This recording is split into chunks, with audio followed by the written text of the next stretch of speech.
快看，那天上是什么？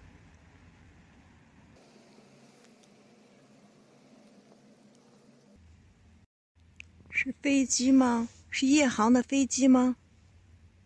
喷气式飞机？又看不见了。看，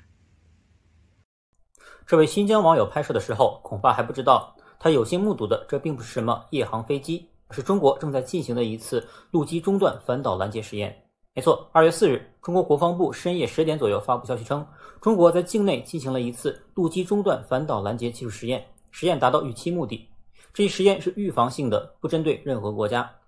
寥寥数字真是惜墨如金，但自少势必大。细算，这已经是中国第5次进行反导拦截实验了，前4次分别是2010、2013、2014和2018年。其中除了2014年之外，其他都是官宣为中段反导拦截实验。关于此次反导拦截实验，最早的消息来自2月3日一位微博网友发布的消息，说明后2天太原基地附近有未知发射，疑似某导弹实验。禁航区位于内蒙古鄂尔多斯地区，这个禁航区就是图片中右方红色方框处，后来也正式为1级火箭的降落区。禁航时间该名网友提供了3段，分别为2月4号傍晚14点51至18点28，和晚8点至8点半，另外还有第二天2月5日的上午11点左右。而最终通过大量网友拍摄到的画面来看，此次反导实验的时间为第2段，也就是4号晚8点左右。那么它的消息从何而来呢？中国的卫星发射中心每在导弹试射或卫星发射前，都会在 NOTAMs 上通报禁航区，安全第一。所以只要知道中国大陆地区有个飞行情报区的国际民航组织4字代码，到 NOTAM 网站一查便知，这都是公开的信息。所以这名网友发布这则微博的时候，应该还不知道这次太原发射的将是一次反导拦截实验，毕竟这种实验几年都难得一见。而且从地图来看，从太原卫星发射中心发射的这次拦截实验的靶弹方向向西，而拦截弹将从西部某基地发射实施拦截。首先来看靶弹，很多人将此次拦截实验的关注点放在拦截弹上，这本身并没有错。我之所以要谈靶弹，是因为靶弹的弹道高度、关机速度等关键指标，同样是评价此次拦截任务技术难度高下的关键因素。我们知道，我国虽然国土辽阔，但毕竟没有海外基地，并不存在像美国和俄罗斯一般的反导试验环境。美国的太平洋上好几个基地就不用说了，随便从马绍尔群岛向夏威夷发射一颗弹道导弹，都会达到5000公里加的射程，这是测试标准3再合适不过的实验场了。而俄罗斯从最西端的科拉半岛向最东端发射，也可以达到这样的射程。而我国的实验环境就明显不足了，从太原向西发射至新疆境内也就2000公里加的距离。所以如果我们的靶弹是一枚洲际弹道导弹或远距弹道导弹，就必须选择高抛弹道和高关机速度来模拟洲际弹道导弹的特征。这里给大家举几个关键参考点，一个是如果此次靶弹采用高弹道发射，而关机速度在6000米每秒以上，那么意味着我国此次实施的是一次洲际弹道导弹中段拦截实验，这将是一大飞跃。而如果靶弹的关机速度在5000米每秒左右，那么意味着此次实施的可能是一次中远程弹道导弹中段拦截。而如果关机速度不到3000米每秒，那么靶弹很可能就是类似于东风15、东风16这种近程弹道导弹了，这样含金量则大大降低。既然都是中段拦截，为什么含金量大为不同呢？正所谓天下武功，唯快不破。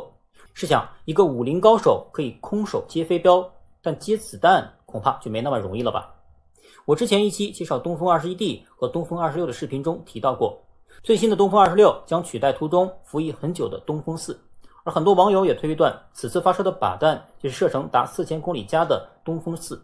老迈的东风4既然陆续退役，自然是靶弹的不二选择，当然也不能排除如东风5A 这种标准洲际弹道导弹的可能。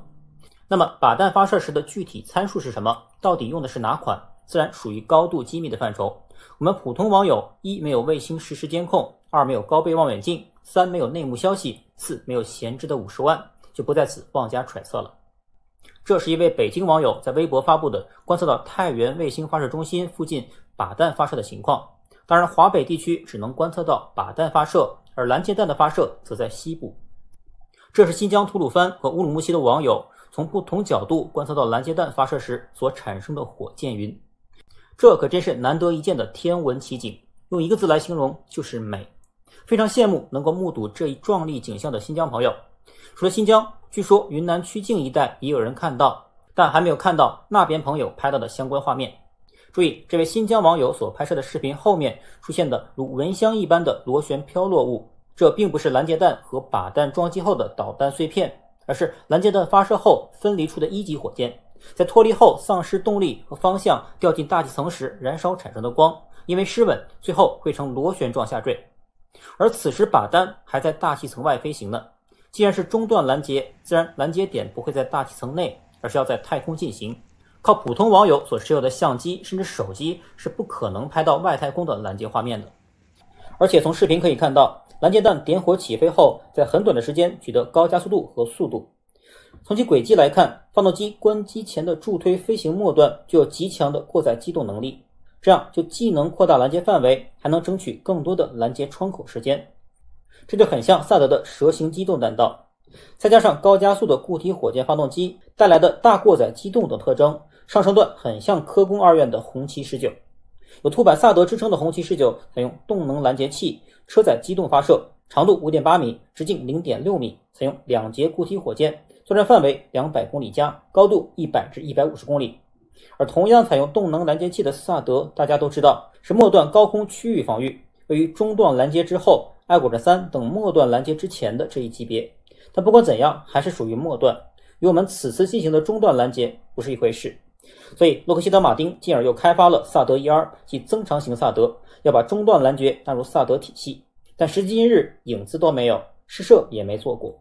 很多人可能会提出疑问，美国不是早就进行了中段反导实验了吗？怎么说还没试射过？没错，美国很早就搞了 NMD 到现在的 GMD， 就是部署在阿拉斯加格雷利堡空军基地的 GBI 陆基中段反导拦截器，紧急发射，具备中段拦截俄罗斯洲际弹道导弹的能力。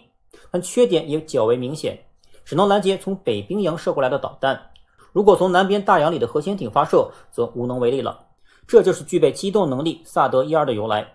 所以如果中国此次发射的拦截弹正如我所想的为凸版萨德 1R， 即红旗19 1R， 我瞎起的，这将是全球第一个试射此种中段拦截弹并获得成功的国家。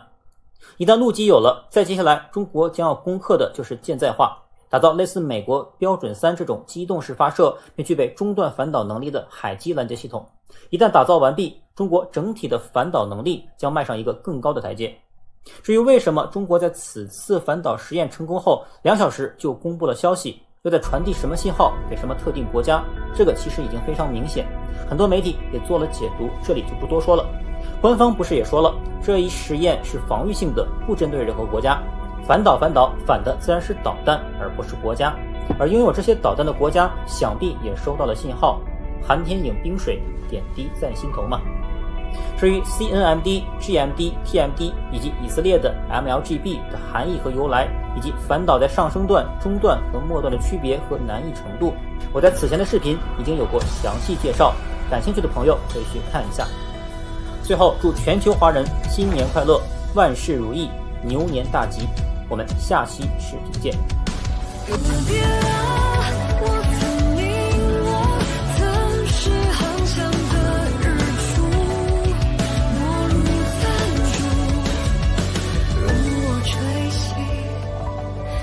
起火种向宇宙远